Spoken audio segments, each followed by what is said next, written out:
Kumar,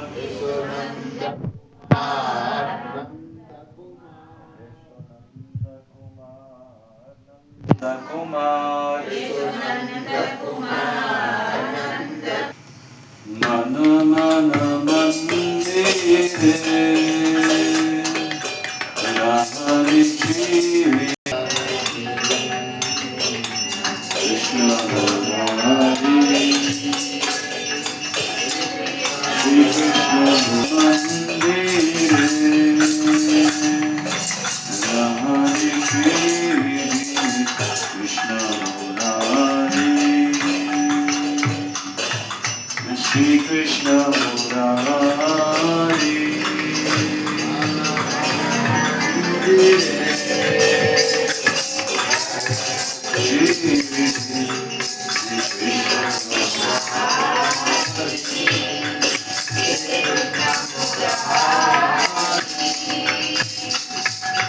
Bhakti Priti Tava Puja Nivedani,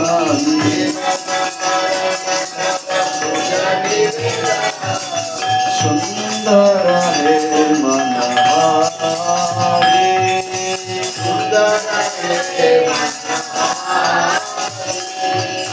Shiva Namara Tava Puja Nivedani,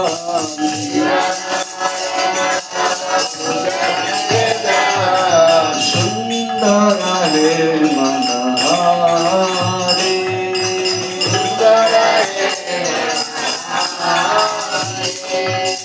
Krishna Murari, Shri Krishna Murari,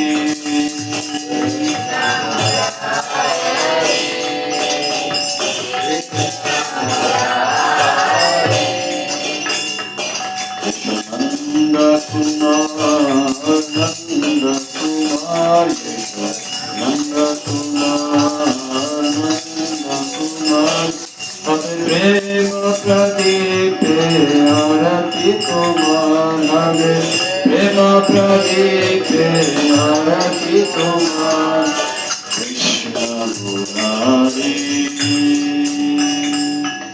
Shri Krishna Murari, Krishna Murari, Shri Krishna Murari, Nayana Yamuna Dhare Amiban,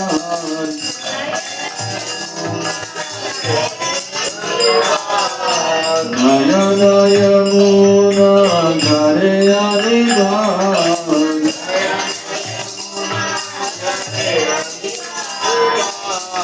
Tumhara Virah Giridhari,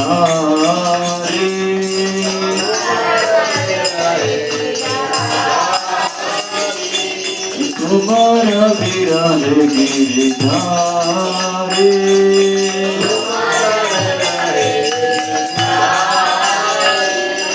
Krishna Murari,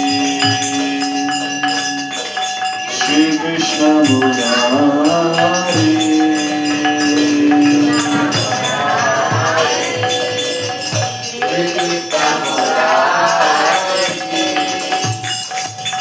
Vandana Sama Madhuke Jivana,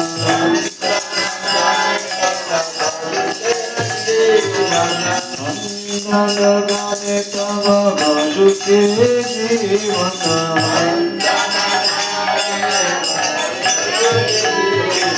Krishna Murari, Shri Krishna Murari, Krishna Murari,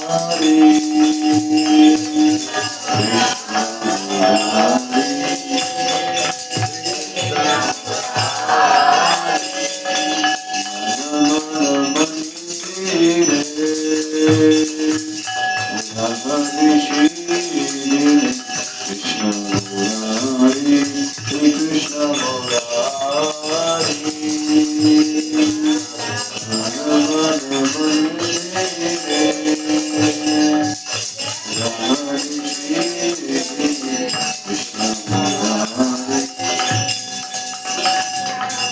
Shri Krishna Murari,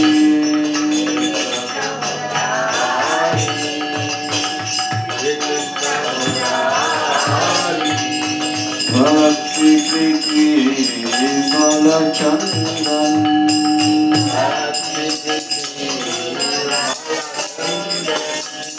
Bhakti Priti Mala Chandan,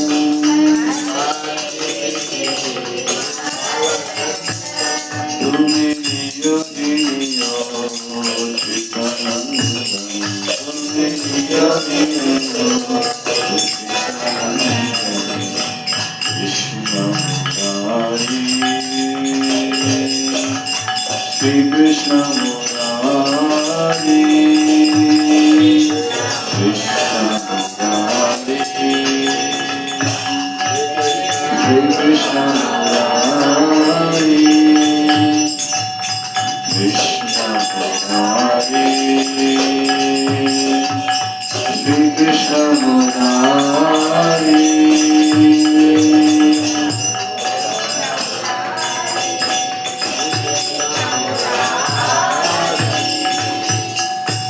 ఇదంతా ఇదే ధ్యాసలో ఉండండి మొత్తం రోజంతా. ఇది భోజనం చేసేటప్పుడు కూడా ఆ ముద్ద తీసుకునేటప్పుడు కృష్ణ మురారి, శ్రీకృష్ణ మురారి అని పడుకునేటప్పుడు కూడా నిద్రపోయి ఉంది. ఒకసారి నిద్రలోకి వెళ్ళేటప్పుడు మళ్ళీ ఒకసారి కృష్ణుని ధ్యానిస్తూ ఈ విధంగా ఈ రోజంతా ఇదే మెడిటేట్ చేయండి. This is the meditation for today's Sunday. ప్రయాణం చేస్తున్నారా, లేకపోతే కొద్దిగా షిఫ్ట్ అయ్యి వచ్చేసారా చింతపూర్ నుంచి? కొద్దిగా షిఫ్ట్ అయ్యి వచ్చేసారు అనుకున్నాం. సో ప్రయాణం చేసేటప్పుడు కూడా ట్రైన్లో కృష్ణ మురారి, శ్రీకృష్ణ మురారి అని కృష్ణుడి తోడుగా చేసుకొని ప్రయాణం చేయండి. నేను మళ్ళీ నెక్స్ట్ సండే కూడా ప్రాక్టీస్ చేద్దాం, షీట్స్ కరెక్ట్ చేయండి. సో ఈరోజు మనం చర్చించబోయే టాపిక్ ఆరోగ్యం. పిల్లలందరికీ భోగి పళ్ళు పోసారా? చంట బయట పోసారా? భోగి పళ్ళు ఎందుకు పోస్తారు తెలుసా? ఎందుకు పోయాలి భోగి పళ్ళు?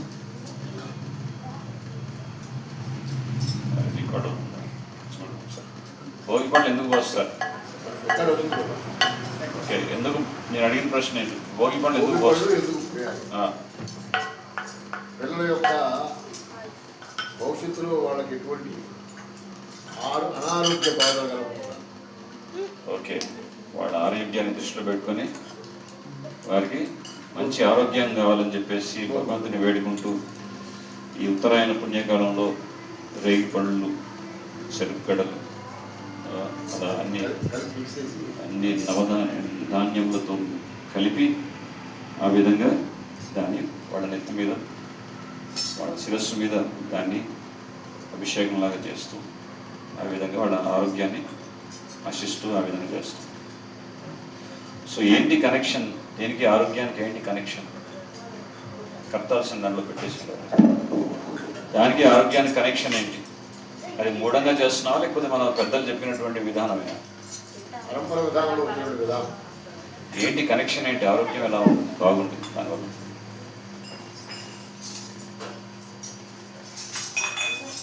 హరే కృష్ణ. ఎవరైనా? రేగి పండ్లు అనేవి వీటిని బద్రీ ఫలములను కూడా అంటారు. ఎందుకంటే ఇది బద్రీనాథులు అక్కడ ఋషులు తపస్సు చేసినటువంటి ప్రదేశంలో వాళ్ళు ఆహారంగా భుజించినటువంటి ఫలములు, కందమూలములు అవన్నీ కూడా.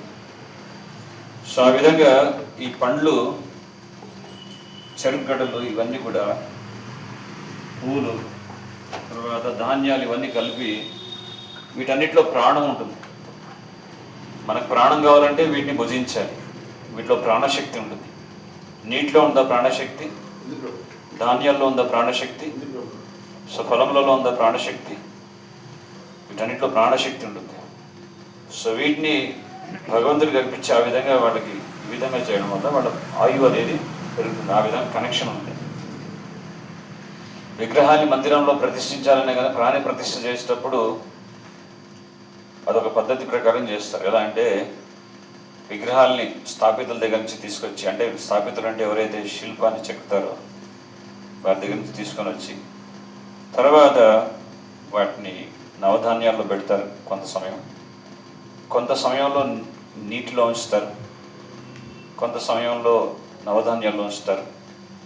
అలా కొంత సమయం వాయువుకి వదిలేస్తారు గాలిలో. సో వీటన్నిటిలో ప్రాణం ఉందిగా, సో ఆ విధంగా ప్రాణ ప్రతిష్ఠ అనేది ఈ విధంగా చేస్తారు. అంటే ఆ విధంగా విగ్రహంలో ప్రాణాన్ని నింపుతారు.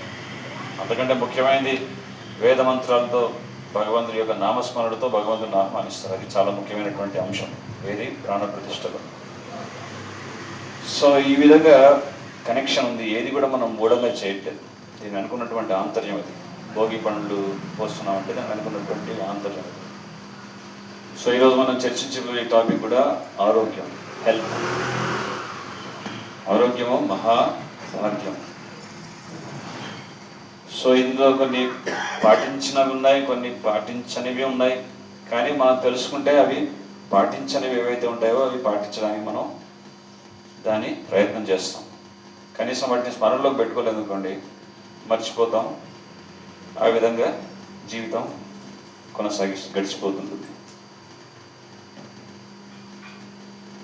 అందరూ ఒక రోజు చనిపోవాల్సిందే, ప్రాణం అనేది త్యజించాల్సిందే. కానీ ఎక్కువ కాలం జీవించడం వల్ల ఏంటి ప్రయోజనం? మనకి ఈశోపనిషత్ మంత్రాల్లో వర్ణిస్తారు. అప్పుడప్పుడు కంసలి వాడి దగ్గర ఆ పని చేసేటప్పుడు ఒకటి ఉంటుంది, గాలి. ఆ అగ్ని రగులుతూ ఉండేటువంటి విధంగా ఉండడానికి ఒకటి ఇది ఉంటుందంట, పరికరం. దాని పేరేంటారు తెలియదు. ఏమంటారు? తెలుసు, దాని పేరేమంటారు? పోలింగ్ అంటారు. గాలి తిత్తే అంటారు. సో ఆ విధంగా ఆ గాలి తిత్తే కూడా గాలి పీల్చుకుంటూ ఉంది, గాలి వదులుతుంది. కానీ దానివల్ల అది ఉండడం వల్ల దానికి మనుషులు కూడా అదేవిధంగా గాలి పీలుస్తూ గాలి వదులుతూ ఉన్నారనుకోండి, జీవితం యొక్క ఆంతర్యం పరమార్థం గురించి పరమార్థం గురించి వాడు ప్రయత్నం చేయలేదనుకోండి, ఆ గాలి తిత్తుతో పోలుస్తారు. సో అందుకే ఏం చెప్తున్నారు ఇక్కడ, ఆయుష క్షణ యోగోభి లభ్య స్వర్ణ కోటి క్షణకాలికమైనటువంటి ఆయుని కూడా కోటి స్వర్ణ ముద్రలతో మనం కొనుక్కోలేము. అలాగే ఆయు ఉంటే సరిపోదు, మనిషి జీవించినంత కాలం భగవంతుని స్మరిస్తూ భగవంతుడి యొక్క ధ్యానంలో ఉంటేనే ఆ జీవితానికి ఒక అర్థమో పరమార్థం అంటూ ఉంటుంది. లేకపోతే ఆ జీవి విపాద పశువుతో సమానమని చెప్తుంది శాస్త్రం. సో మనం భగవంతుడి యొక్క సేవలో ఉండడానికి మనకు కావాల్సినటువంటి ఆరోగ్య సూత్రాలు అంటే చాలా ఆరోగ్యం అంటే మంచిగా ఉత్సాహంగా మనం సేవ చేస్తాం.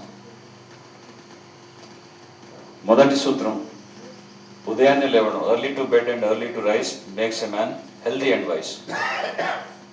రాత్రి త్వరగా పడుకోవడం, ఉదయాన్నే లేవడం, త్వరగా సూర్యాస్తమంలోపు భోజనం చేయడం, సూర్యుడు అస్తమించేలోపే భోజనం చేయడం, అది కూడా ఆరోగ్య సూత్రమే. పూర్వం ఉన్నటువంటి ఒక నానుడి ఏంటంటే, ఇంట్లో దీపం, గూట్లో దీపం, నోట్లో ముద్ద. గూట్లో దీపం పట్టే ముందే నోట్లో ముద్ద పెట్టేసుకోవాలి. దీపం వెలిగిన తర్వాత నెమ్మదిగా ఆ చీకట్లో కూర్చొని తిన్నాం అనుకోండి, అప్పుడు తినేది సరిగా ఒంటికెక్కదు, అరగదు. అది వ్యర్థ పదార్థంగానే మిగిలిపోతుంది అంతే శరీరంలో. You note this point? Okay, note చేసుకున్నాడు. సో ఆ విధంగా ఇంట్లో దీపం, నోట్లో ముద్ద. అంటే ఇంట్లో దీపం వెలిగించే ముందే నోట్లో ముద్ద పెట్టుకోవాలి. ఒక నోట్బుక్ తెచ్చుకోండి. భగవద్గీత ప్యాడ్గా వాడకూడదు. ఒక నోట్బుక్ తెచ్చుకోండి. ఎప్పుడైనా నేను చెప్పాను ఆల్రెడీ, మాతాజీ తెచ్చుకున్నారు మిగతా వాళ్ళు. సో ఇదొక పాయింట్. అయితే భక్తి వినోద్ ఠాకూర్ మన పూర్వ ఆచార్యుల యొక్క జీవన విధానం ఎలా ఉంటుంది అనేది ఒకసారి మీకు పరిచయం చేస్తాను. భక్తి వినోద్ ఠాకూర్ 7ంటికే 7ంటికి కదా, 6ంటికి 6:30 7 లోపే ఆయన భోజనం చేసేవారు. చపాతీ తీసుకునేవారు, తర్వాత పాలు తాగేవారు. సో చపాతీ పాలతో ముగించుకొని ఆయన 8ంటికి నిద్రపోయేవారు. ఎవరి గురించి చెప్తున్నాను నేను? భక్తి వినోద్ ఠాకూర్. భక్తి వినోద్ ఠాకూర్ ఎవరు? భక్తి సిద్ధాంత సరస్వతి ఠాకూర్ యొక్క తండ్రి గారు. సో భక్తి వినోద్ ఠాకూర్ ఆయన మన ఆచార్యుల్లో ఒక ప్రముఖమైనటువంటి ఆచార్యులు వారు. మనకి మాయాపూర్ క్షేత్రం అనేది శ్రీ చైతన్య మహాప్రభు యొక్క జన్మస్థానం అనేది ఎక్కడుంది అనే దాన్ని పరిచయం చేసింది ఎవరు? భక్తి వినోద్ ఠాకూరే. సో ఆయన చెప్పబోయితే చైతన్య మహాప్రభు యొక్క జన్మస్థానం మనకు తెలిసేది కాదు. సో భక్తి వినోద్ ఠాకూర్ ఆయన మొత్తం పూరి జగన్నాథ్కి డిస్ట్రిక్ట్ మెజిస్ట్రేట్గా పనిచేసేవారు. డిస్ట్రిక్ట్ మెజిస్ట్రేట్ అంటే అది అల్లాటప్ప కార్యం కాదు. మొత్తం ఎంతో బాధ్యతతో కూడుకున్నటువంటి సేవ అది. ఎంతో వ్యస్తంగా ఉంటారు. మొత్తం మెజిస్ట్రేట్ అంటే మొత్తం స్టేట్కి అంతా మెజిస్ట్రేట్ అని, మొత్తం రాష్ట్రం యొక్క బాధ్యత అంతా కూడా ఆయన భుజాల మీద ఉంటుంది. సో అటువంటి పరిస్థితుల్లో కూడా ఆయన త్వరగా 8 o'clock కల్లా పడుకునేవారు. 7 o'clock కల్లా భోజనం చేసేవారు. 6:30, 7 కల్లా భోజనం చేసేవారు. సూర్యాస్తం లోపే భోజనం చేసేవారు. తర్వాత లేట్ నైట్ అంటే 2 o'clock, 1 o'clock కూడా లేచేవారు. మీరు అర్ధరాత్రి లేచి జపం చేసుకునేవారు, బుక్స్ రాసేవారు, ట్రాన్స్లేట్ చేసేవారు. ఇక్కడ నోట్ చేసుకోవాల్సినటువంటి పాయింట్ ఏంటంటే, ఒకవేళ మీరు నైట్ అవుట్ చేయాలంటే రాత్రి త్వరగా నిద్రపోండి, మధ్యరాత్రి లేవండి పర్లేదు. ఎందుకంటే దానివల్ల మీకు సఫిషియంట్ రెస్ట్ అనేది వస్తుంది, డైజెషన్ ఇబ్బంది ఉండదు. తర్వాత ఆ అర్ధరాత్రిలో మీరు మీ సేవని మీరు కంటిన్యూ చేయవచ్చు. అదొక స్టెప్. తర్వాత మనం ఎంతో బిజీగా ఉన్నామని చెప్పేసి మనం ఏం చేస్తున్నాం? మన ఆరోగ్యాన్ని మనం అశ్రద్ధ చేస్తున్నాం. అంతేనా? ఒక సైనికుడు యుద్ధంలో గెలవాలంటే ఏంటి చాలా ముఖ్యమైనటువంటి అంశం చెప్పండి. అంటే ఎన్నో ఉన్నాయి. సైనికుడు యుద్ధంలో గెలవాలంటే ఎన్నో అంశాలు ఉన్నాయి. ప్రభు ప్రసాదం పెట్టేసాడు కొంచెం. మరి సైనికుడు యుద్ధంలో గెలవాలంటే ఏం చేయాలి?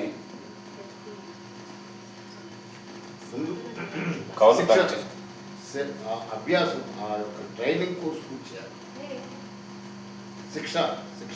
ఓకే, ఆయన కూడా ధనుర్విద్యని బాగా అభ్యసించాలి, బాగానే ఉంది. కానీ తన ఆయుధాలని పదును పట్టుకోవాలి. తన వాడే కత్తిని కానీ తన వాడే ఆయుధాలు ఏవైనా సరే వాటిని పదును పెట్టాలి. వాటిని పదును పెట్టగా అవి తుప్పు పట్టిపోయినాయి అనుకోండి, అప్పుడు ఏమైంది? ఎంత మంచి యోధులైనా సరే పదునైనటువంటి కత్తి లేకపోతే ఏమైంది? యుద్ధంలో ఓడిపోతాడు. సో మన శరీరం కూడా ఒక ఆయుధం లాంటిది, ఒక యంత్రం లాంటిది. ఒక శరీరం కూడా ఒక యంత్రం లాంటిది. సో దీనికి కావాల్సినటువంటి విధంగా దీన్ని పదును చేసుకోవాలి. అందుకే ఈ ఆరోగ్య సూత్రాలు కానీ వ్యాయామం కానీ ఇవన్నీ చేస్తుండాలి. ఇవి తప్పనిసరి. అయితే ఈ శరీరం అనేది మనం కాదు అనేటువంటి పాఠాన్ని మనం నేర్చుకుంటాం. ఇక్కడ భగవద్గీతలో ఉన్నటువంటి మొట్టమొదటి పాఠం, అంటే 1వ అధ్యాయం నుంచి 6వ అధ్యాయం వరకు మనం నేర్పించేటటువంటి విషయం ఏంటంటే, ఈ దేహమే నేను కాదు, నేనేంటి? నేను ఆత్మని. మరి దేహం కానప్పుడు ఎందుకు దీని గురించి అంతగా పట్టించుకోవడం అంటే, ఇది ఒక సాధనం. ఈ దేహం అనేది ఒక సాధనంగా దీన్ని వాడుకుంటూ మనం చేరాల్సినటువంటి గమ్యాన్ని చేరుకోవాలి. ఏంటా గమ్యం? ఆధ్యాత్మిక జగత్తు, భగవంతుడి యొక్క సన్నిధి. సో శరీరం కలు సాధనం అనంటే ఒకసారి. శరీరం కలు సాధనం. సో ఆ విధంగా శరీరం ఒక సాధనం లాంటిది కనుక దీన్ని సక్రమంగా చూసుకోవాల్సినటువంటి బాధ్యత మనకుంది. అయితే ఎక్కువగా యోగాసనాలు అనేటువంటి వాటి మీద కూడా ఇదేం మాయ కాదు. ఇస్కాన్లో సన్యాసులు కూడా యోగా చేస్తారు. అయ్యో సన్యాసించినటువంటి వారు ఏంటంటే యోగా చేస్తున్నారు, వ్యాయామాలు చేస్తున్నారు అంటే చేయకపోతే ప్రచారం. ఇప్పుడు నేను ఇన్ని ఊళ్ళు తిరుగుతున్నాను, సరిగ్గా అఫ్కోర్స్ నేను చెప్తున్నాను కానీ చేయట్లేదు, కానీ చేయాలనుకుంటున్నాను. ఏదో స్టార్ట్ చేస్తాం మళ్ళీ. కానీ చేయకపోతే ఏమైంది, ఎక్కువ మన బండి ఏమైంది కొంతకాలానికి స్లో అయిపోతుంది. ఇన్ని ఊర్లు తిరుగుతున్నాం, టైంకి భోజనం లేదు, ఇది లేదు, నిద్ర లేదు, అది అంటే కొంచెం బాడీ డ్యామేజ్ అయిపోతుంది. ఎందుకు ఎక్కువ ట్రావెల్ చేసే వాళ్ళ యొక్క ఆయుష్ కూడా క్షీణించిపోద్దని చెప్తారు. కానీ తప్పదు, ఎందుకంటే ప్రచారం చేయాలంటే బాగా తిరగాల్సి వస్తుంది. ఒక ఊరు తర్వాత ఈ ఊరు ఆ ఊరు అని చెప్పేసి ఎక్కువగా మనం ప్రయాణం చేయాల్సి వస్తుంది. ప్రయాణం చేయకపోతే ధర్మ ప్రచారం జరుగుతుందా? జరుగుతుంది. అయితే ప్రభుపాదుల వారు చక్కటి ఉదాహరణ మనకి. ప్రభుపాదుల వారు ఎన్ని దేశాలు, మొత్తం భూమండలం అంతా కూడా 14 సార్లు చుట్టేశారు. కానీ ఆయన క్రమం తప్పకుండా మాత్రం వ్యాయామాన్ని ఎప్పుడు ఆపలేదు. ఆయన ఈ దేశం నుంచి ఆ దేశానికి వెళ్ళినప్పుడు అక్కడ జెట్ లాగ్ అంటారండి, ఇది ఈ దేశంలో అది సాయంకాలం వచ్చి మళ్ళీ ఆ దేశానికి వెళ్ళేసరికి మళ్ళీ టైమింగ్ మారిపోతుంది. సో జెట్ లాగ్ అంటే నిద్ర సరిగా ఉండకపోవచ్చు, ప్రయాణం అంటే అస్తవ్యస్తంగా ఉంటుంది. మీకు తెలియని అందరికీ అనుభవం. మన భారతదేశంలో తిరగడం ఒక మాట, కానీ దేశాల నుంచి ఈ ఖండాంతరాలు, ఈ ఖండం నుంచి ఆ ఖండానికి, ఆ ఖండం నుంచి ఇంకో ఖండానికి, ఇంకో ప్రదేశానికి, ఇంకో దేశానికి తిరుగుతూ ఉండడం అనేది సర్వసాధారణమైనటువంటి విషయం కాదు. కానీ ప్రభుపాదుల వారు ఉదయాన్నే ఆయన ఎయిర్పోర్ట్లో రీచ్ అయిన తర్వాత కూడా రెగ్యులర్గా మార్నింగ్ వాక్ చేసేవారు. ప్రభుపాదుల వారి ఉపన్యాసాలు కూడా మీరు చూస్తారు, ఎక్కువగా మార్నింగ్ వాక్ కాన్వర్జేషన్స్ అన్నీ ఉంటాయి, వినుండొచ్చు. అంటే ఉదయం నడకతో పాటు శిష్యులకి వాడి మధ్య సంవాదం జరుగుతుంది. ప్రభుపాదుల వారు ఉపన్యాసం చెప్తూనే ఉంటారు. సో అది క్రమం తప్పకుండా ప్రభుపాదుల వారు పాటించేవారు రెగ్యులర్గా. అలాగే ఎక్కువ మంది సన్యాసులు ఏంటంటే, ముఖ్యంగా మన ఇస్కాన్లో కొంతమంది బుక్స్ రాస్తుంటారు. అంటే రాస్తుండాలంటే ఏంటి, గంటల తరబడి కూర్చొని ఉండాలి. దాన్ని సెడెంటరీ వర్క్ అంటారు, అంటే ఒకే దగ్గర కూర్చొని రాయడం. దానివల్ల కూడా ఆరోగ్యం అనేది క్షీణించిపోతుంది, ఎందుకంటే శరీరానికి వ్యాయామం లేదు. ముఖ్యంగా ఇప్పుడు ఉన్నటువంటి సాఫ్ట్వేర్ ఇంజనీర్స్కి ఏంటంటే, వాళ్ళకి ఒకే దగ్గర కూర్చొని వర్క్ చేస్తుంటారు. ఉదయాన్నే ఆఫీస్కి వెళ్తారు, అది పగల రాత్ర మధ్యాహ్నం ఏమీ తెలియదు. ఆ ఏసీలో ఆ ఋతుపవనాలు ఏవైతే ఉన్నాయో వాటికి కూడా అవి కూడా ఒంటికి స్పర్శించవు. అంత ప్యాక్డ్ ఎయిర్ కండిషన్లో కూర్చొని ఉంటారు. సో అలాగే కూర్చొని వర్క్ చేస్తూనే ఉంటారు గంటల తరబడి, ఓవర్ టైం కూడా చేస్తుంటారు. సో దానివల్ల బాగా కొలెస్ట్రాల్ అన్నీ పెరిగిపోయి హార్ట్ అటాక్స్ అని, బ్లడ్ సర్క్యులేషన్ లేక మొత్తం జబ్బులు వచ్చేస్తాయి. కనుక ఇప్పుడు ఏం చేస్తున్నారంటే, ఆ సాఫ్ట్వేర్ ఇండస్ట్రీస్ కంపెనీస్ పక్కన కింద చిన్న చిన్న వ్యాయామ స్విమ్మింగ్ పూల్స్ అని, జిమ్ అని ఏవో పెడుతున్నారు. అంటే ఎక్సర్సైజ్, వాళ్ళ ఇంటికి వెళ్ళి మళ్ళీ ఎక్సర్సైజ్ చేసే ఓపిక లేక ఆఫీస్ అయిపోగానే మిగతా టైంలో ఎక్సర్సైజ్ చేసుకోవడానికి. సో బాడీ మూమెంట్ అనేది ఉండాలి, లేకపోతే తుప్పు పడిపోతుంది. నేను చెప్పినట్టు దాన్ని షార్ప్ చేసుకోవాలి. ఒక సైనికుడు ఎంత మంచి పరాక్రమం అయితే సరే, కత్తిని పదును పట్టకపోతే యుద్ధంలో ఓడిపోతాడు. సో ఇంకోటి ఏంటంటే, ఏసీ శరీరానికి బాగా హాయినిస్తుంది, చాలా హాయిగా ఉంది, బాగుంది అని మనం అనుకున్నప్పటికీ కూడా శరీరం నుంచి స్వేదం అనేది బయటికి వెళ్ళకపోతే, మలినం అనేది బయటికి వెళ్ళకపోతే ఏమవుతుంది, శరీరంని కష్టపెట్టకపోతే, శరీరాన్ని వంచకపోతే, శరీరం నుంచి చెమట బయటకి వెళ్ళకపోతే, అదేదైతే ఉందో ఆ మలినము అదే శరీరంలో పేరుకుపోయి టాక్సిన్గా మారిపోతుంది, అంటే విష పదార్థాలాగా మారిపోతుంది. దానివల్లనే రకరకాల జబ్బులు వస్తాయి. క్యాన్సర్ కానీ, పేగులు పాడిపోవడం కానీ, లివర్ ఇన్ఫెక్షన్ కానీ, జాండిస్ కానీ, ఇంకా ఏదైనా చెప్పచ్చు. మన ఏ జబ్బుకు మూలమైనా సరే మన శరీరం నుంచి మాలిన్యం అనేది బయటికి వెళ్ళట్లేదు కాబట్టి దానివల్ల జబ్బులు రకరకాలు.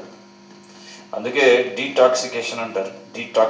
డీటాక్సికేషన్ అంటే శరీరంలో ఉన్నటువంటి మాలిన్యాన్ని తొలగించుకోవడానికి అప్పుడప్పుడు ఏం చేయాలి, ఉపవాసాలు ఉండాలి.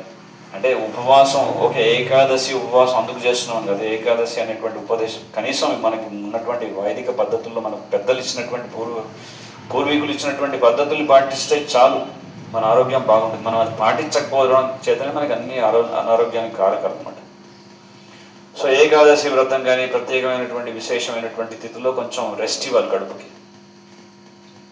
అంటే డైజెస్టివ్ సిస్టమ్ అప్పుడప్పుడు ఊరికే పని, దానికి మేత వేస్తూనే ఉన్నాం, తిన్న తర్వాత మళ్ళీ తింటూనే ఉన్నాం, దానికి పని లేక అప్పుడప్పుడు మిషన్, అప్పుడప్పుడు ఫ్యాన్ తిరుగుతున్నట్టు ఫ్యాన్ని కంటిన్యూస్గా మీరు ఆన్ చేసి ఊరికి వెళ్ళిపోయారు అనుకోండి, అప్పుడు ఏమవుద్ది, అది బాగా హీట్ అయిపోయి కాయిల్ అంతా కాలిపోయి మాడిపోద్ది. సో కడుపు కూడా అంతే, డైజెస్టివ్ సిస్టమ్ కూడా అంతే. దానికి సరిగ్గా బ్రేక్ ఇవ్వక రెస్ట్ ఇవ్వకపోతే అది కూడా డ్యామేజ్ అయిపోతుంది. తర్వాత కొంతకాలానికి అరుగుదల ఉండదు మనిషికి. ముఖ్యంగా ఎవరైతే మాంసభక్షణ చేస్తారో, మాంసము ఇట్లాంటివన్నీ తింటుంటారో వారికైతే చాలా సమస్యలు వస్తాయి. ఎందుకంటే మాంసం అనేది సరైనటువంటి ఆహారమే కాదు మనిషికి.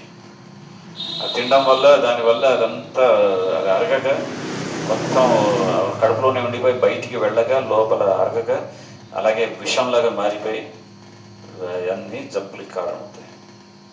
ఎస్పెషల్లీ మాంస భక్షణ చేసేవాడికి ఇది ఒక హెచ్చరిక, ఇట్స్ ఎ వార్నింగ్. అందుకే మాంసం తర్వాత మద్యం సేవిస్తుంటారు, ఎందుకంటే అది అరగదని చెప్పేసి. అఫ్కోర్స్ అది కరెక్ట్ ప్రొసీజర్ కాదు, కానీ అదొక డ్యామేజే, ఇది ఇంకొక డ్యామేజ్.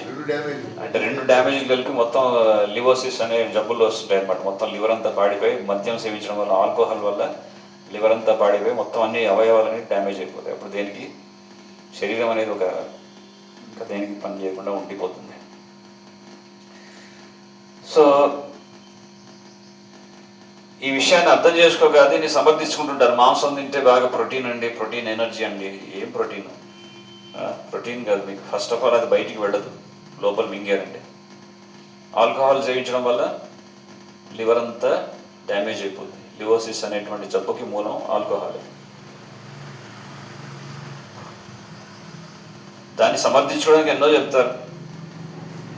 ఎలా చెప్తారు చెప్పాలా? ఒక కథ చెప్తాను. ఒకసారి ఒక ఆయన బాగా మద్యాన్ని సేవించేటటువంటి వాళ్ళందరినీ పోగు చేయమని చెప్తే అందరినీ పోగు చేసుకొని వచ్చారు. వాళ్ళకి సెమినార్ పెట్టారు. ఆ సెమినార్లో మద్యం తాగడం వల్ల శరీరానికి హానికరం అని చెప్పడానికి 2 ట్రాన్స్పరెంట్ గాజు గ్లాసులలో ఒక గ్లాసులో జ్యూస్ పోసారు, ఒక గ్లాసులో మద్యం పోసారు.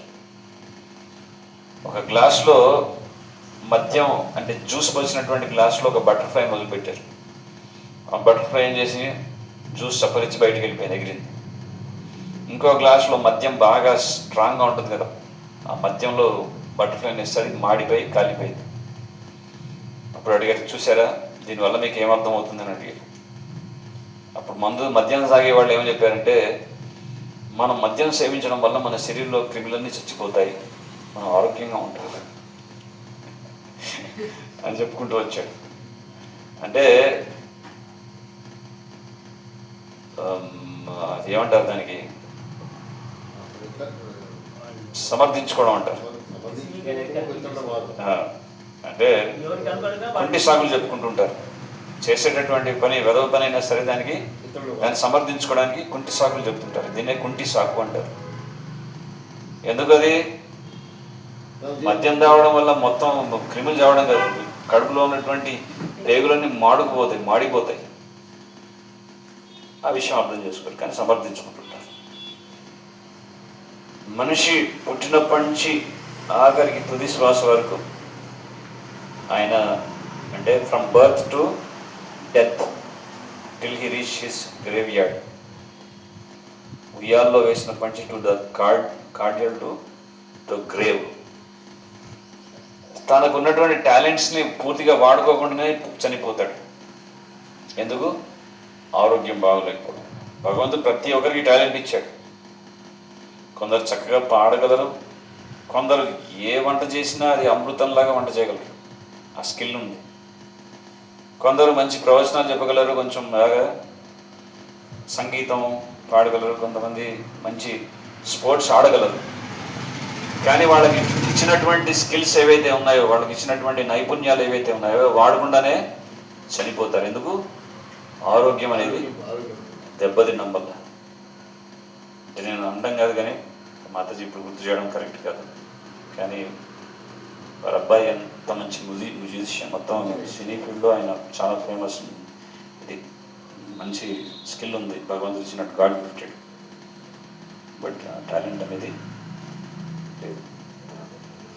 సో శిల ప్రభుపాదుల వారు రెగ్యులర్గా మార్నింగ్ వాక్ చేసేవారు. శిల ప్రభుపాదుల వారు ఆయన ఎయిర్పోర్ట్లో మార్నింగ్ వాక్ చేసేవారు.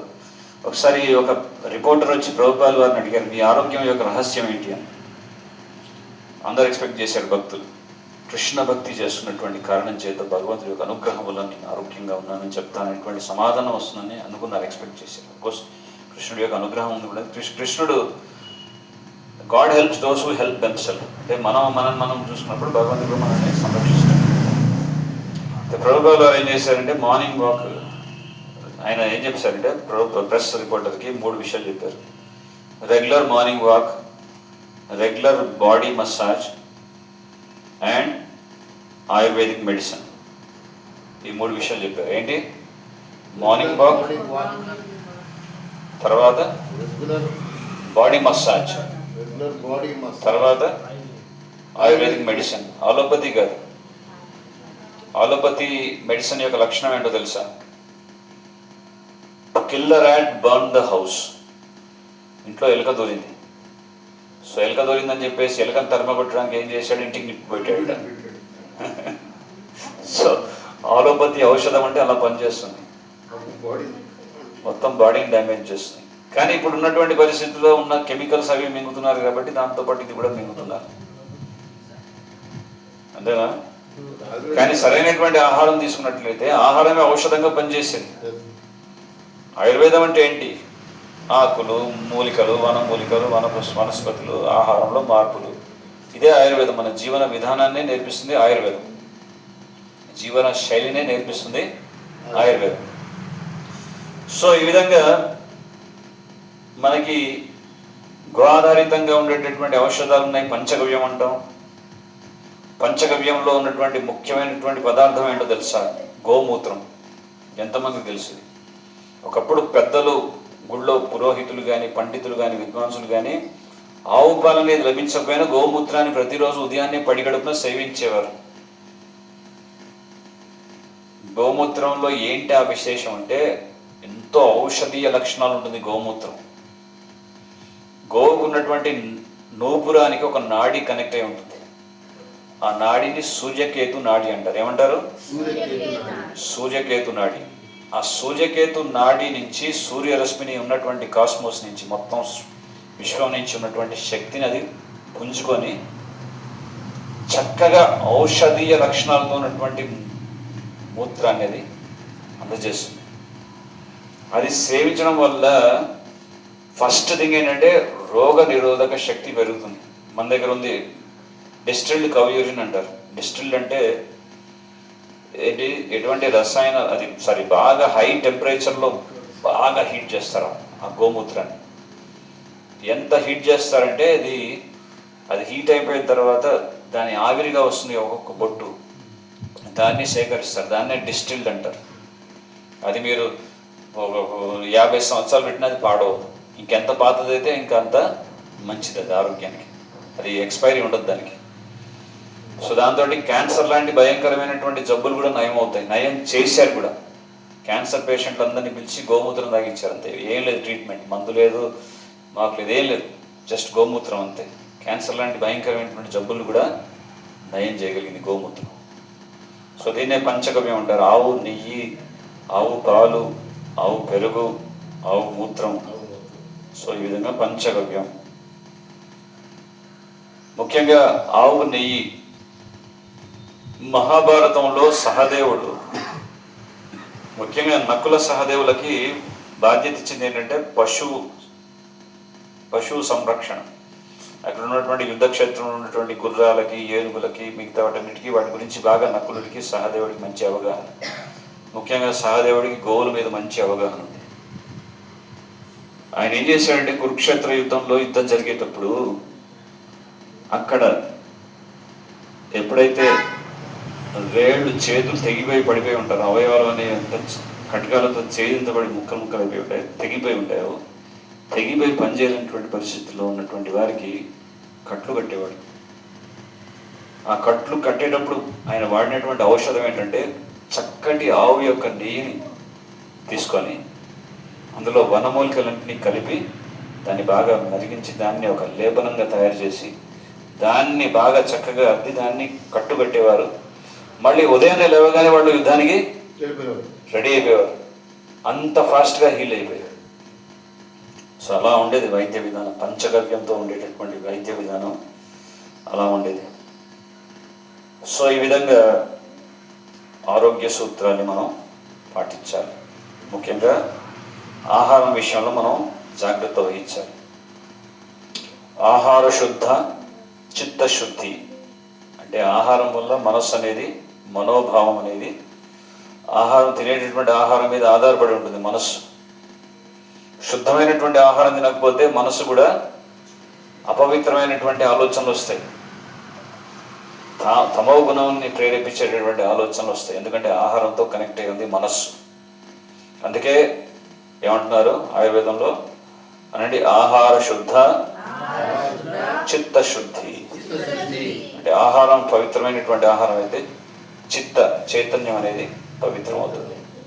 అందుకే మన ఇస్కాన్లో నిబంధనలు పెట్టేటటువంటి రూల్స్ ఏంటంటే, మాంసభక్షణ మాట అట్టు పెట్టండి. మాంసం అయితే దాన్ని ఒక జోలి కూడా వెళ్ళడం అనుకోండి, మాంసం కోడిగుడ్డు వీటి జోలి కూడా వెళ్ళము. కానీ అంతకంటే ప్రమాదకరమైనటువంటివి ఇంకా ఎన్నో ఉన్నాయి. మనం వెజిటేరియన్ అనుకునే భ్రమలో తినేటటువంటి ఆహారం, ఉల్లిపాయ, వెల్లిపాయ, ఇది చాలా తమో గుణాన్ని ప్రేరేపించేటటువంటి ఆహారాలు.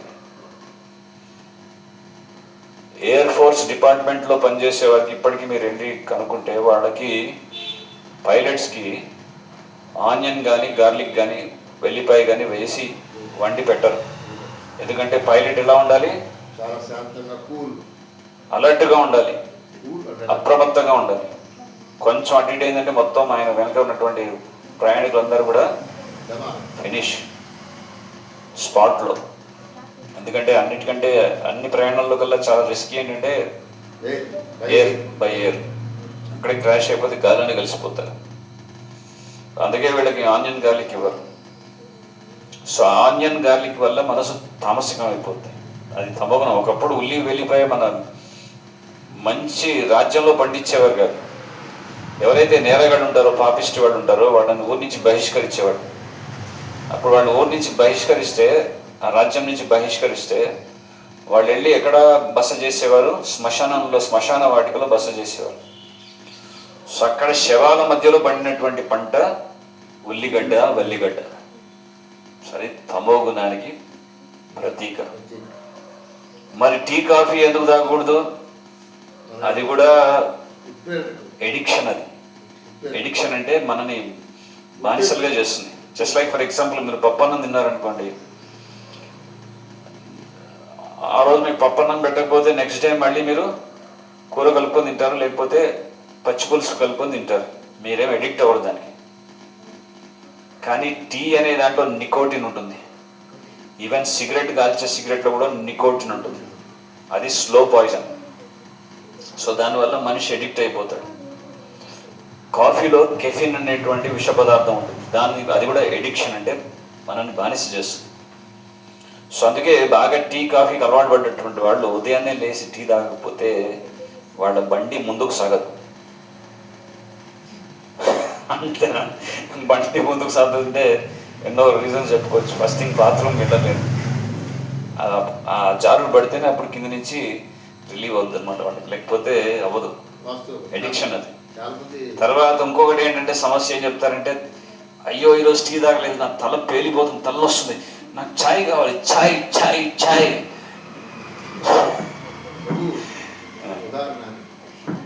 సో ఛాయ్, కాఫీ, తలనొప్పి. మీకు చెప్తాను, ఇప్పుడైతే బయటకు వచ్చేస్తారు కదా, రావాలి ఆనియన్ గా. ఒకవేళ మీరు కాఫీ తయారు చేసుకోవాలంటే న్యాచురల్ మీరు తయారు చేసుకోవచ్చు. ఏం లేదు, సింపుల్ ఫామ్లో ధాన్యాలు తీసుకోండి, పెనం మీద వేయండి, కొంచెం ఇంత ఒక చిటికెడో చక్కెర వేయండి, వాటిని ఎర్రగా అయ్యే విధంగా గోలించండి, వేపండి. వేపిన తర్వాత వాటిని మిక్సీ పట్టండి. మిక్సీకి బట్టి దాంట్లో పాలలో వేసుకొని తీసుకోండి.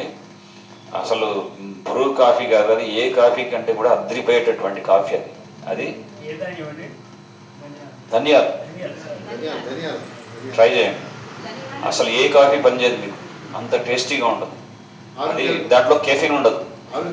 దాన్ని ఏమంటారు అంటే ఇంగ్లీష్లో డీకేఫ్ అంటారు. ఏమంటారు? డీకేఫ్. అప్పుడప్పుడు ట్రైన్ ఫ్లైట్లో వెళ్ళేటప్పుడు కూడా కాఫీ తాగాలనుకుంటే give me some D coffee. Tea coffee tea దాంట్లో టాక్సిన్ ఉండదు. సో అలా మీరు తయారు చేసుకోవచ్చు. హర్బల్ టీ కూడా తయారు చేసుకోవచ్చు. ఒకప్పుడు ఈ హర్బల్ టీ ఏంటి, మన భారతీయులు తాగేటటువంటి కషాయాలు.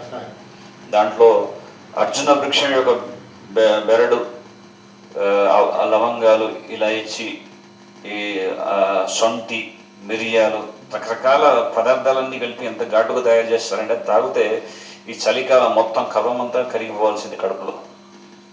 సో అది ఆరోగ్యానికి. ఈవెన్ అటువంటిది వేసుకొని రాగి జావలో వేసుకొని సొంటి కషాయం తాగారంటే ఆ రాగి జావ కూడా చాలా అద్భుతంగా మహా అద్భుతమైనటువంటి రుచినిస్తుంది. మళ్ళీ తిన్నాక మీకు బయట ఏం తినబుద్ధి కదా. చక్కగా మంచి స్ట్రెంగ్త్ కూడా, బాడీలో రెసిస్టెన్స్ పవర్ పెంచుతుంది. ఆ అర్జున బెడద అనేది అది చాలా చాలా అంటే చాలా హెల్త్ బెనిఫిట్స్ ఉంటాయి దానివల్ల. సో ఈ విధంగా ఆహారాన్ని ఔషధంగా మార్చుకోవచ్చు. కానీ ఇటువంటి నాసి రకం టీ కాఫీలు, ఈ సిగరెట్లు, ఈ మాంసం, ఈ కోడిగుడ్లు ఇవన్నీ తిని ఏం చేస్తారు, మనిషి తన ఆరోగ్యాన్ని పాడు చేసుకుంటాడు. ఇవన్నీ చెప్తే నచ్చవు. సండే హోయా మండే రోజు కావో అండే అని అడ్వర్టైజ్మెంట్ చేస్తారు. తర్వాత బాద్మే కాయగా డండే, ఎక్కడ, అక్కడ యమలోకంలో. యమలోకంలో దండ పట్టుకొని వాయిస్తారు, పట్టుకొని. సో ఆ విధంగా మనం అర్థం చేసుకోవాలి. ఇదంతా ఒక పెద్ద చాప్టరే ఉంది. ఓన్లీ ఫస్ట్ పార్ట్ మాత్రమే ఈరోజు మనం డిస్కస్ చేసాం. సో తర్వాత కీర్తన చేద్దాం. నెక్స్ట్ పార్ట్ మనం తర్వాయి భాగాన్ని మళ్ళీ డిస్కస్ చేద్దాం. ఎందుకంటే ఇది చాలా ఇంపార్టెంట్. ఇవన్నీ ఇది ఒక వైష్ణవ సేవగా మీకు పిల్లలకి, పెద్దలకి, అందరికీ శ్రేయస్ని దృష్టిలో పెట్టుకొని దీన్ని మీద కొంచెం రీసెర్చ్ లాగా చేసి సేకరించినటువంటి ఇన్ఫర్మేషన్ ఇవి. తర్వాత రాబోయే హెల్త్ మీద ఉన్నటువంటి క్లాసులు ఇంకా చాలా అడ్వాన్స్డ్గా ఉంటాయి. కొన్ని ప్రాణాయామం టెక్నిక్స్ కూడా మనం నేర్చుకుందాం. సో ఇది చాలా ఇంపార్టెంట్. సో ఇప్పుడు ప్రస్తుతానికైతే ఫస్ట్ అయితే ఇప్పుడు ఉన్నటువంటి పరిస్థితుల్లో ఒక వ్యాయామం అయితే స్టార్ట్ చేయండి. ఇది వాకింగ్తో స్టార్ట్ చేయండి. సైక్లింగ్ అయినా చేయొచ్చు. అన్నిటికంటే బెస్ట్ ఎక్సర్సైజ్ ఏంటంటే స్విమ్మింగ్. మన భాగవత అనుసారంగా, భాగవతం యొక్క ఆధారంగా మనం తీసుకునే ఒక హెల్త్ బెనిఫిట్ చెప్పేసి ముగిస్తాను. మనకి దగ్గరలో ఉన్నటువంటి ప్రకృతి ఇచ్చినటువంటి వరం ఉంది. ఏంటి? సముద్రం. దాని పూర్తి లాభాన్ని పొందండి. ఎవరికైతే నరాల్లో బలహీనత ఉంటుందో, నరాల బలహీనత, ఆ నరాల్లో బ్లడ్ క్లాట్ అయి ఉంటుందో, లేకపోతే బ్రెయిన్ సంబంధించినటువంటి సమస్యలు ఉంటాయో, స్ట్రెస్ కానీ ఇలాంటి సమస్యలు, ప్రవహించేటటువంటి నదుల్లో కానీ, అట్లా ఇలా జలపాతాల్లో కానీ, సముద్రంలో కానీ స్నానం చేస్తే నరాలకి ఒక సూతింగ్ ఎఫెక్ట్ అనేది ఉంటుంది. బాగా మంచి హెల్త్ బెనిఫిట్ ఇది. మన నరాలకు ఒక మంచి బ్లడ్ సర్క్యులేషన్ బాగా జరుగుతుంది ఫస్ట్. సో వారానికి ఒకసారైనా సముద్ర స్నానాన్ని పెట్టుకోండి. నాకు టైం ఎప్పుడు టైం లేకపోతే ఇంకెందుకు, దేనికోసం బతుకుతున్నాం? మీ శరీరాన్ని మీరు పదును పెట్టుకోకపోతే దేనికి బతుకుతున్నాం? తుప్పు పట్టినటువంటి శరీరం పెట్టుకొని ఎంతకాలం వేగుతాం. అందుకే సండే వచ్చేటప్పుడు ఒకసారి ప్లాన్గా పెట్టుకోండి. సండే క్లాస్ దూరం నుంచి వచ్చేవాళ్ళు, దగ్గర నుంచి వచ్చేవాళ్ళు, అప్పుడప్పుడు సండే క్లాసులు కొంచెం అడ్వాన్స్గా ఉన్నప్పుడు మనం ఇంకొంచెం టైంని స్పేర్ చేయాలి. ఏంటంటే హెల్త్ బెనిఫిట్స్ కోసం మనం సముద్రానికి వెళ్ళి అక్కడ సముద్ర స్నానం చేయడం, అక్కడ కృష్ణ క్రీడ, పిల్లలకి కొన్ని గేమ్స్ అవి ఇంట్రడ్యూస్ చేస్తాం.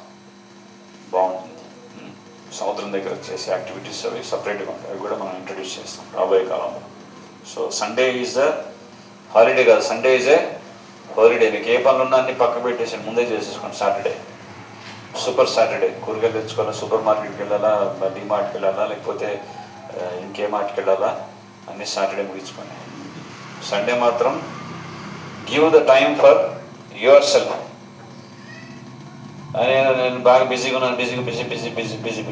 నీ శరీరాన్ని నువ్వు సమయం అయిపోతే ఏం లాభం బిజీ? ఒకరోజు అది డ్యామేజ్ అయిపోయి మార్నింగ్ మొత్తానికి మూలకు పడిపోతాం. అప్పుడు బెడ్ ప్యాన్ పెట్టాల్సి వస్తుంది మంచం మీద. ఆ పరిస్థితి దాకా తెచ్చుకుందామా? బెడ్ ప్యాన్ దాకా అంతకంటే ముందే పుట్టకమంటే మంచిది అనుకోండి, భగవంతుడి దయ వల్ల. ఒకవేళ కోరుకోవాలంటే మనిషి తొందరగా చావు కోరుకోవాలి, కానీ అటువంటి పరిస్థితి మాత్రం కోరుకోకూడదు. బెడ్ ప్యాన్ పెట్టి, ముక్కులోంచి ఒక ట్యూబ్ పెట్టి, నోట్లోంచి ఒక ట్యూబ్ పెట్టి, ఇంకెక్కడెక్కడో ఏ నవరంధ్రాల్లో ఎక్కడెక్కడో ఉన్నాయో అక్కడక్కడ అన్ని ట్యూబులు పెట్టేసి ఒక భారంగా ఒక కుళ్ళిపోయిన కూరగాయలాగా it's like a vegetable life అనమాట. అంత పరిస్థితి తెచ్చుకుందామా? సో జీవించినంతకాలం ఒక్కసారి చనిపోయే ముందు పూర్తి ఆరోగ్యాన్ని ఆస్వాదించి భగవంతుని స్మరిస్తూ వెళ్ళడం ధన్యం జీవనానికి, అంతేనంటారా? సో పూర్తి ఆరోగ్యాన్ని మనం పొందే ప్రయత్నం చేద్దాం అంటారు. సో తొందరగా చనిపోవడం బెటర్, ఎందుకంటే బెడ్ ఫ్యాన్లు ఇవన్నీ పెట్టుకున్నాం. అప్పుడప్పుడు ఇంట్లో ఉన్న వాళ్ళకి చిరాకు పుట్టేస్తుంది. ఎవరు చేస్తారు సేవ? తల్లి బిడ్డకి సేవ చేస్తుంది, అన్ని కడిగి ఇది స్నానం చేయించి అన్నీ చేస్తుంది. కానీ బిడ్డకి కష్టం అయిపోతుంది తల్లిదండ్రులు. ఒక తండ్రికి కలిపురుషుడు కలియుగంలో ఉన్నటువంటి ఒక లక్షణం ఏంటి అని అడిగినప్పుడు ధర్మరాజు చెప్తాడు, కలిపురుషుడు చెప్తాడు అనమాట. ఒక కుండ 5 కుండలు నింపిందట. మళ్ళీ తర్వాత ఆ 5 కుండలు ఒక కుండను నింపలేకపోతున్నాయట. ఈ సామర్థ్యం చెప్తాడు కలిపురుషుడు. భీమసేనుడికి అర్థం కాదు.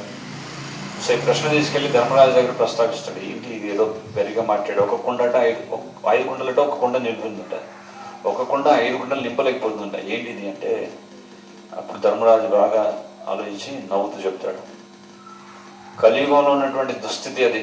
ఏంటి?